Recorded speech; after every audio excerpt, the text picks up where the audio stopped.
110 வயசு. அப்ப அந்த குழந்தை கடைசி காலகட்டத்தில் இருக்கும். அதை புரிஞ்சு கொள்றதுக்கு ரொம்ப கஷ்டம். ஐயா தான் இன்னும் கொஞ்சம் விளக்கணும். அந்த பிசிக்ஸ் அமெரிக்கால கொஞ்சம் இடத்துல மட்டும் வந்துச்சு. அதுக்கப்புறம் ஒட்டுமொத்தமா மறந்துட்டோம். ஆனா 2006 டிசம்பர்ல இங்க ஒரு போர்டு போட்டுச்சு. முழுக்க பல்வேறு மக்களுக்கு, பெருவாரியான மக்களுக்கு சிக்கன் குனியா கை கால்களை அத்தனை வலி கொடுத்து அவதி கொடுத்து கொண்டிருந்தது. நமக்கு எல்லாருக்கும் பெரிய பிரச்சனையாக இருந்த பல தொற்று நோய்களை நாம் வென்றது. தொற்று நோய்கள் பிளேட்ல இறந்து போனாங்க, காலரால இறந்து போனாங்க, அம்மை நோயில இறந்து போனாங்க. இங்கு திரும்பினால புற்றுநோய் பற்றிய செய்திகள். ஒரு காலத்துல இந்தியாவில் புற்றுநோய்னா 2 புற்றுநோய் தான் பெருவாரியாக பேசப்பட்டுச்சு. ஒண்ணு புகைப்பவர்களுக்கு வரக்கூடிய தொண்டையில கன்னத்துல வரக்கூடிய புற்றுநோய். இன்னொன்னு பெண்களுக்கு ஏற்படக்கூடிய கருப்பையின் கழுத்து பகுதியில வரக்கூடிய புற்றுநோய். 22% நண்பர்களே. ஆனால் உண்மையில் ஏற்பட்டது எவ்வளவு தெரியுமா? 54%. அதுவும் மார்பக புற்றுநோய். ஏன் திடீரென மார்பக புற்றுநோய் அவ்வளவு கூடிச்சு? கருப்பை கழுத்து புற்றுநோயை நாம் ஓரளவுக்கு கட்டுப்படுத்தி இருக்கிறோம். ஆனா மார்பக புற்றுநோய் ஏன் கூடிச்சு? குறையவில்லை. தொடர்ந்து அதுக்காக சிகிச்சை எடுக்கிறார். அதுக்கப்புறம் அதுக்கு அடுத்தடுத்த சிகிச்சை எடுக்கும் பொழுது பார்த்தால் ஒரு சின்ன கட்டி, அஸ்ட்ரோசைட்டோமான்னு கண்டுபிடிச்சிருக்காங்க. அதற்கு முழுமையான தீர்வு கொடுக்க முடியுமா? எந்த மருத்துவத்துறையிலாவது கொடுக்க முடியும்னா மௌனம் தான் சொல்ல முடியும். கவலையின்றி சுவாசியுங்கள். உலகின் தலை சிறந்த மருத்துவர்கள் உங்களுக்கு சிகிச்சை அளிக்கிறார்கள். நுரையீரல் அறுவை சிகிச்சையில் உலக விகிதத்தை விட அதிக வெற்றி. நீங்கள் புகைப்பிடிக்கும் பழக்கம் உள்ளவரா? ஆண்டுக்கு ஒரு முறை லோ டோஸ் சிடி ஸ்கேனில் பரிசோதித்து உங்களையும் உங்கள் குடும்பத்தாரின் பாதுகாப்பை உறுதி செய்து கொள்ளுங்கள். ரூபாய் 5000 மதிப்புள்ள பரிசோதனை ரூபாய் 2500 மட்டுமே.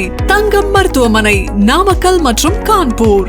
இங்க இருக்கிற, அதாவது கிட்டத்தட்ட 45 வயதை ஒட்டிய நண்பர்களை பார்த்தவர்கள் சொன்னார்கள், இந்த ஒரு தலைமுறை தான், இங்க இருக்கிற இந்த ஒரு தலைமுறை தான் தனது அடுத்த தலைமுறையின் மரணத்தை அருகில் இருந்து பார்க்க போகிறது. ரொம்ப சாதாரணமாக சொன்ன வார்த்தை. உண்மையிலேயே அதை கேட்ட பொழுதில் இருந்து உறக்கம் வராத அளவுக்கு சிந்தையை தூண்டும் ஒரு வார்த்தை. ஒரு ஞானி ஒருத்தட்ட ஒரு ஊருக்கு வந்தாரா. அப்ப அங்க உள்ள பெரிய வீடு ஊர்லக்காரங்கெல்லாம் ஓடி போய் அந்த ஞானிகிட்ட போய், ஐயா எனக்கு ஏதாவது அருளாசி கொடுங்கன்னு வரிசையா போவாங்க. அப்போ ஒரு பெரிய செல்வந்தர் ஒருத்தர் போயிட்டு, ஐயா எனக்கு அருளாசி கொடுங்க அப்படின்னு அந்த ஞானிகிட்ட போய் கேட்டாராம். உடனே அந்த ஞானி இப்படி பார்த்துட்டு, எப்பா முதல்ல உங்க தாத்தா சாகணும், அடுத்து உங்க அப்பா சாகணும், அப்புறம் நீ சாகணும், போயிட்டு வா அப்படின்ட்டாராம். இவருக்கு பயங்கரமா டென்ஷன் ஆகி போயிடுச்சு. சென்னை பாணியில சொன்னா காண்டாகி போயிடுச்சு. என்ன நடக்குது இங்க? நான் போய் அருளாசி வாங்கினா குடும்பமே சாக சொல்றாங்க அப்படின்னு சொல்லி ஒரு பதச்சிக்கிட்டு திட்டிக்கிட்டே இப்படி இறங்கி போனாராம். போகும்போது அந்த ஞானியோட சிஷ்ய பிள்ளை ஒருத்தர் கூப்பிட்டு, அவர் கரெக்டா தாங்க சொன்னாரு, உங்க தாத்தா 100 வயது வரைக்கும் வாழ்ந்து இறந்து போக வேண்டும், உங்க அப்பா அதுக்கு அடுத்து 100 வயது வரைக்கும் இருந்து மரணம் அடையணும், அதுக்கப்புறம் நீ 100 வயது வரைக்கும் ஆரோக்கியமாக இருந்து மரணம் அடையணும். அப்படின்னா 100 வயது வரைக்கும் ஒரு குடும்பத்தின் 3 தலைமுறை சிறப்பாக ஆரோக்கியமா வாழ்ந்தா அதை விட வேற என்ன உனக்கு அருளாசி வேணும்? அப்ப எல்லா திறனும் எல்லா நலமும் இருக்கணும்னு சொல்லிதானே அவர் சொல்லியிருக்காரு. நான் அந்த கருத்தையும் இன்றைக்கு அந்த பேராசிரியை சொன்ன கருத்தையும் ரெண்டையும் ஒப்பிட்டு பார்க்கிறேன். சமீபத்தில் நான் ஒரு திரைப்படம் பார்த்தேன். இன்ட்ரெஸ்டெல்லான ஒரு மூவி. அவருக்கு பிடிக்கும், ரொம்ப பிசிக்ஸோட சம்பந்தப்பட்ட ஒரு மூவி. அந்த இன்ட்ரெஸ்டெல்லான மூவில முழுக்க முழுக்க நம்மளுடைய விண்வெளி பயணத்தை பற்றிய ஒரு மிக மிக அருமையான திரைப்படம். அடுத்த ஆண்டில் ஆஸ்கார் பல அவார்டை அதை தான் வாங்க போகுது. அந்த திரைப்படத்துல ஒளியின் வேகத்தை விட வேகமாக அந்த கதையோட ஹீரோ பயணித்து சனி கிரகங்கள் எல்லாத்தையும் தாண்டி இன்னொரு வெளிக்கு சென்று இன்னொரு நிலத்திற்கு, பூமிக்கு மாற்றாக இன்னொரு நிலத்தை தேடி சென்று பயணித்து வருவான். அவன் அவ்வளவு ஒளிக்கு விரைவாக சென்று வருவதனால அவனோட வயது அப்படியே தான். ஆனா அவனுடைய குழந்தை, இவன் பிரிந்து செல்லும் பொழுது 10 வயது இருந்த குழந்தை, இவன் திரும்பி வரும்போது இவன் 42 இருந்து 44 வயசு தான் இருக்கும். ஆனா அந்த குழந்தைக்கு 110 வயசு ஆயிருக்கும். அப்ப அந்த குழந்தை கடைசி காலகட்டத்துல இருக்கும். அதை புரிஞ்சு கொள்றதுக்கு ரொம்ப கஷ்டம். ஐயா தான் இன்னும் கொஞ்சம் விளக்கணும் அந்த பிசிக்ஸ. அந்த அளவுக்கு அந்த குழந்தை 110 வயதுல இருக்கும் அவன் பொண்ணு. ஆனா இவன் ஒளியின் வேகத்தை விட வேகமாக பயணித்து வந்ததால் இவன் வயது 45 இருக்கும். அவன் போய் அந்த பொண்ணை பார்ப்பான். பார்த்த உடனே அந்த பொண்ணு நல்லா இருக்கியா எல்லாம் கேட்டுட்டு சொல்லுவோம், தயவு செய்து இங்க இருக்காதப்பா, நீ போயிடு, ஏன்னா நான் 110 வயது ஆயிடுச்சு, நான் மரணம் அடைய போறேன். எவ்வளவுதான் நான் 100 வயது ஆகி உனக்கு 45 இருந்தாலும் உனக்கு நான் பொண்ணு, எந்த தகப்பனுக்குமே தன் மகள் தன் முன்னால் மரணம் அடையதை பார்க்க முடியாது. அதனால தயவுசெய்து நீங்க போயிடுப்பா அப்படின்னு சொல்லுவாங்க. இப்பொழுது நேற்று கடந்த மாதத்தில் வந்த ஒரு திரைப்படத்தின் ஒரு காட்சி. இது எல்லாத்தையும் ஒட்டுமொத்தமா பார்த்தா நமக்கு முன்னால் இருக்கக்கூடிய மிகப்பெரிய சவால்களாக இருக்கிறது இன்றைய நமக்கு பின்னால் துரத்தி கொண்டிருக்கிற நோய்கள். 2-3 நாளா நிறைய பேப்பர்ல நம்ம தொடர்ந்து பார்த்துட்டு வரோம். சுகாதாரத்துறை விழிப்புணர்வோடு அங்கங்கே பல வேலைகளை செய்து கொண்டிருக்கிறார்கள். தொடர்ந்து நம்ம கேள்விப்படுறது பன்றி காய்ச்சல். பக்கத்து மாநிலத்தில் வந்து விட்டது, அடுத்த மாநிலத்திற்கு இங்கு வந்துருமா அப்படின்னு பயந்து வேக வேகமாக அதை தடுப்பதற்கு என்ன செய்யலான பல பணிகள் நடந்து கொண்டிருக்கின்றன. இந்த பன்றி காய்ச்சல் மாதிரி இன்னொரு 6-7 ஆண்டுகளுக்கு முன்னாடி சிக்கன் குனியா வந்தது 2006ல. 1950களிலேயே உலக வரலாறு மறந்து போய்விட்டது சிக்கன் குனியாவை பத்தி. சிக்கன் குனியா 1950ல ஆப்பிரிக்கால கொஞ்சம் இடத்துல மட்டும் வந்துச்சு. அதுக்கப்புறம் ஒட்டுமொத்தமா மறந்துட்டோம். ஆனா 2006 டிசம்பர்ல இங்க ஒரு போர்டு போட்டுச்சு. முழுக்க பல்வேறு மக்களுக்கு, பெருவாரியான மக்களுக்கு சிக்கன் குனியா கை கால்களை அத்தனை வலி கொடுத்து அவதி கொடுத்து கொண்டிருந்தது. 2009 வரைக்கும் பெருவாரியாக யாருக்கும் பறவை காய்ச்சலை பற்றி தெரியாது. 2009 ஆனா 1930களிலேயே பறவை காய்ச்சலை கண்டுபிடிச்சிட்டாங்க. இப்படி ஒரு காய்ச்சல் இருக்கு, இப்படி ஒரு ஃப்ளூ வைரஸ் வரும் அப்படின்னு சொல்லி H1N1 கண்டுபிடிச்சது 1930ல. ஆனா 2009ல தான் மெக்சிகோலையும் சீனாலையும் பறவை காய்ச்சல் பெருவாரியா வந்துச்சு. அதை ஒட்டி பன்றி காய்ச்சல் வந்தது. இப்படி இந்த தொற்று நோய்கள் எல்லாம் திடீரென முளைக்கிறது. பல்வேறு அறிஞர்களிடையே இன்றளவும் இந்த காய்ச்சல், அதற்கு காரணமான வைரஸ் இயல்பாகவே மியூட்டேட் ஆகி வருதா இல்ல ஆய்வகங்களில் உருவாக்கப்படுகிறதாங்கிற சர்ச்சை பெருவாரியாக இருக்கிறது. அந்த அரசியலுக்குள்ள போக வேண்டாம், அப்படி இருந்துட்டு. ஆனா நாம் நம்மளுடைய சுகாதார வரலாறு எடுத்து பார்த்தோம்னா 1947ல நம்மளுடைய சராசரி ஆயுள் காலம் வெறும் 37 தான். ஆனா இந்த 60-65 ஆண்டுகள்ல இன்றைக்கு சராசரி ஆயுள் காலம் நமக்கு 63 வந்துட்டோம். அதுக்கு காரணம் நம்மளுடைய பொது சுகாதாரத்தில் நடைபெற்ற பல்வேறு நல்ல நிலைகள். மகப்பேறு காலத்தில் ஏற்படக்கூடிய மரணங்களை தடுத்தது, சிசு மரணங்களை தடுத்தது. அது மட்டும் இல்ல, நமக்கு எல்லாருக்கும் பெரிய பிரச்சனையாக இருந்த பல தொற்று நோய்களை நாம் வென்றது. தொற்று நோய்கள் பிளேக்ல இறந்து போனாங்க, காலரால இறந்து போனாங்க, அம்மை நோயில இறந்து போனாங்க. காச நோய்க்கு கூட பயந்து அதில் மரணம் அடைந்த நபர்கள் நிறைய உண்டு. இன்றைக்கு நாம் காச நோயை பற்றி அச்சப்படவே வேண்டியதில்லை. முழுமையாக குணப்படுத்தக்கூடிய நோய். பிளேக் என்ற வார்த்தை இன்றைக்கு நம்மளுடைய இளைய தலைமுறையிட்ட சொன்னா பல பேருக்கு பிளேக்க கூகுள்ல போய் தான் தேடி பார்க்கணும்.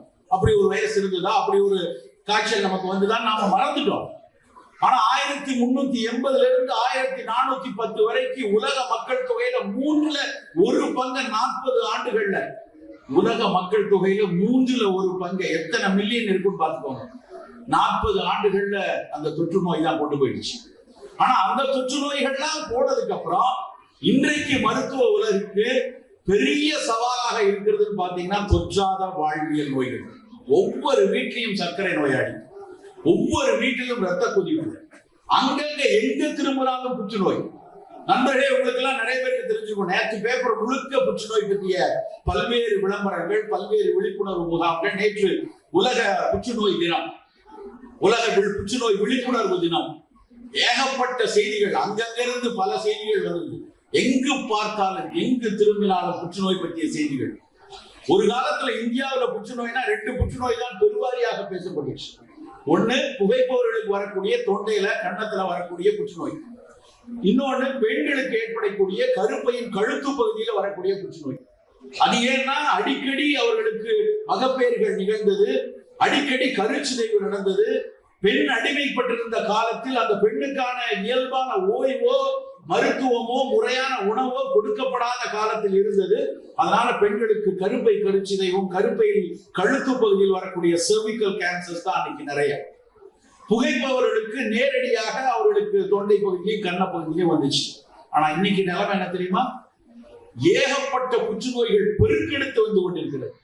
2010-11 அதே அடையாறு புற்றுநோய் மருத்துவமனையில டாக்டர் சாந்தான்னு அந்த அம்மா ஒரு அறிக்கை வெளியிட்டாங்க.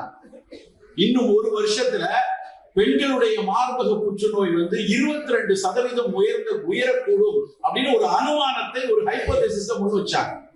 அப்ப நாங்கெல்லாம் கொஞ்சம் வேடிக்கையாக சொன்னோம், இப்படி பயமுறுத்துறதான் அந்த டாக்டரோட வேலையெல்லாம், அப்படிலாம் எங்க வந்துட போகுது அப்படின்னு நான் உட்பட்டு நான் அப்படி யோசிப்பது உண்டு.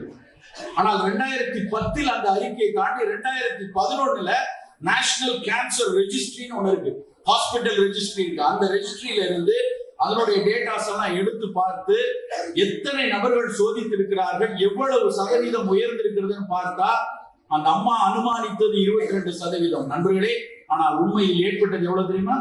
54%. அதுவும் மார்பக புற்றுநோய். ஏன் திடீரென மார்பக புற்றுநோய் அவ்வளவு கூடிச்சு? கருப்பை கழுத்து புற்றுநோயை நாம் ஓரளவுக்கு கட்டுப்படுத்தி இருக்கிறோம், ஆனா மார்பக புற்றுநோய் ஏன் கூடிச்சு? எங்கெங்கேயோ புற்றுநோய். நான் சென்னையிலிருந்து பயணித்து பெரம்பூருக்கு வரும் பொழுதே தொலைபேசி ரெண்டு போன். ஒன்று டெங்கு காய்ச்சல் பத்தி, அவருக்கு பிளேட்லெட் குறைஞ்சிருக்கு, என்ன பண்ணலாம் ஏதுன்னு ஒரு போன் வருது. இன்னொரு போன் அவருக்கு மூளையில் இருந்த கட்டி பார்த்திருக்காங்க, அஸ்ட்ரோசைட்டோமா அப்படின்னு ஒரு விரிவு இருக்கு, அதை இணைப்பாக அனுப்பியிருக்கிறார். 32 வயது வாலிபர், ஐடி துறையில வேலை பார்த்துட்டு இருக்கிறவர். தலைவலி, வெறும் தலைவலி, அவர் குறையவில்லை, தொடர்ந்து அதுக்காக சிகிச்சை எடுக்கிறார். அதுக்கப்புறம் அதுக்கு அடுத்தடுத்த சிகிச்சை எடுக்கும் பொழுது பார்த்தால் ஒரு சின்ன கட்டி, அஸ்ட்ரோசைட்டோமான்னு கண்டுபிடிச்சிருக்காங்க. அதற்கு முழுமையான தீர்வு கொடுக்க முடியுமா? எந்த மருத்துவத்துறையிலாவது கொடுக்க முடியும்னா மௌனம் தான் சொல்ல முடியும், கட்டுப்படுத்த முடியும். ஒருவேளை அறுவை சிகிச்சை செய்ததுக்கு அப்புறம் பல்வேறு சிகிச்சைகள் செய்தால் அது அதிகம் வளராமல் தடுக்க முடியலாம், உலகம் சொல்ல முடியும். ஏன் இப்படி சர்க்கரை நோய், இரத்த கொதிப்பு, இந்த மாதிரி புற்றுநோய் 30 வயதுல 35 வயதுல மாரடைப்பை நாம கேட்டுட்டு இருக்கோம் பல நபர்களுக்கும். ஏன் இப்படி இந்த நோய் கூட்டம், தொற்றாத வாழ்வியல் நோய் கூட்டம் நம்மை துரத்தி வருகிறது பாத்தீங்கன்னா 3 முக்கியமான பிரச்சனைகள். அதில் முதல் பிரச்சனை தான் நம்மை தின்னும் உணவுகள். முதல் பிரச்சனை உணவு. எது உணவு? ஐயா வள்ளுவன் ஆசான் சொல்லுவார், நீங்க சொன்ன மாதிரி ஊழ் பத்தி, காதல் பத்தி எத்தனை அதிகாரங்கள்ல பேசினாத ஒரு விஷயம் நானும் யோசித்து பார்த்துக்கிறேன். ஒவ்வொரு முக்கியமான பிரச்சனைகளை, முக்கியமான வாழ்வியல் அசைவுகளை அதிகாரமாக்கி அதற்கு கீழ் 10 பாடல் படித்த அந்த வள்ளுவர் மருந்து என்ற அதிகாரத்திற்கு கீழே 10 பாடலிலும் மருந்து பற்றி தானே பேசி இருக்கணும். அன்றைக்கு இருந்த ஒரு ஆசிபக மருத்துவமோ, இல்ல சமண மருத்துவமோ, இல்ல பௌத்த மருத்துவமோ, சித்த மருத்துவமோ, ஏதோ ஒரு மருத்துவத்தை தானே பாடி இருக்கணும் அந்த 10 பாடல்கள்ல. ஆனா அந்த மாபெரும் வள்ளுவ பெருமான் 10 பாடல்களில் 7 பாடல்கள் உணவை பற்றி தான் பேசியிருந்தார். மருந்தென வேண்டாமாம் யாக்கைக்கு அருந்தியது அற்றது போற்றி உணி. மருந்தே வேணாம்பா, உனக்கு மருந்தே தேவையில்லை, நீ சாப்பிடுற சாப்பாடு நன்கு சீரழித்ததோடு விடல, அருந்தியது அற்றது, முழுமையாக உட்கிரகிக்கப்பட்ட பின் அடுத்த வேளை உணவை தேடுபவனுக்கு மருந்தே தேவையில்லை. கவலையின்றி சுவாசியுங்கள். உலகின் தலை சிறந்த மருத்துவர்கள் உங்களுக்கு சிகிச்சை அளிக்கிறார்கள். நுரையீரல் அறுவை சிகிச்சையில் உலக விகிதத்தை விட அதிக வெற்றி. நீங்கள் புகைப்பிடிக்கும் பழக்கம் உள்ளவரா? ஆண்டுக்கு ஒரு முறை லோ டோஸ் சிடி ஸ்கேனில் பரிசோதித்து உங்களையும் உங்கள் குடும்பத்தாரின் பாதுகாப்பை உறுதி செய்து கொள்ளுங்கள். ரூபாய் 5000 மதிப்புள்ள பரிசோதனை ரூபாய் 2500 மட்டுமே. தங்கம் மருத்துவமனை, நாமக்கல் மற்றும் கான்பூர்.